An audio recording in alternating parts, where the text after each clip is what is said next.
name is Samantha from Bellman Real Estate, from the Head of Rental Department.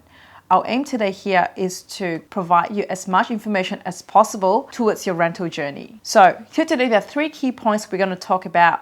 The first thing, we'll talk about the vacancy rate before and now. And second key point is to understand more about the vacancy rates. And thirdly, to understand what's the difference between leasing out the properties in the CBD Melbourne market compared with the suburbs. So today, we can clearly see the vacancy rates back in March last year to March 2020 was about 1.9% vacancy rate, and compared with March this year, it has rose up to 4.4% vacancy rate, and that's actually the highest vacancy rate since 2005. And compared with today, the August, we have 3.5% vacancy rate sitting there.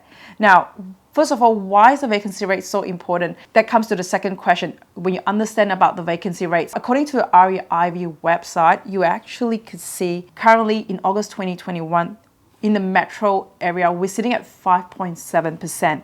5.7% is much higher than the average. Compared with the regional, we are sitting at 1.3%. So you can see a big difference there. And why is that? A lot of people question, and they keep getting all this negative news about the rental market in the CBD area and also as a whole in Melbourne. That's because that metro vacancy rate covers approximately over 8,000 vacant properties in the market. That's majority of them sitting in the CBD area and also the nearby suburbs like South Yarra, South Bank, and so forth.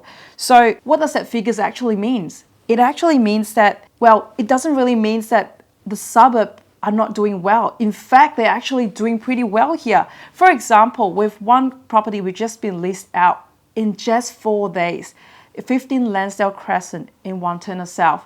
The property just got onto the market, and after the first inspection, we have already received numerous applications, over 15 applications, and we get to lease out in a top price as well. So this is just right after a couple of weeks the restriction being eased, and it clearly reflects how's the rental market going in the suburbs. Second example of 96 Alexandra Road, and this is in Lilydale. But, you know, that shows how lack of supply in the market, and we need more investors like yourself to put the properties on the market. There are definitely huge demands there.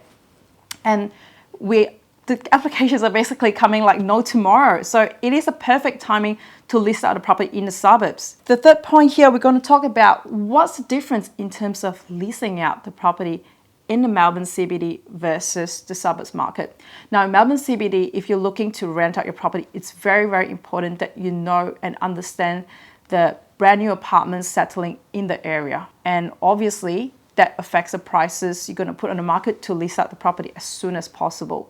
And secondly, we've got the suburbs markets here. For the property that you want to lease out, definitely make sure you are familiar with the properties around in the area, similar to the layout, the one that you have, and because that actually varies according to price, depending on the other comparables, your neighborhood, and public transport, things like that. So to find out more information, we're more than happy to appraise the property for you and find out what is the pricing the best we can get for you. And therefore, contact me at 0423 625 196 or email address samantha.lim@bellmanre.com, and then we can go from there.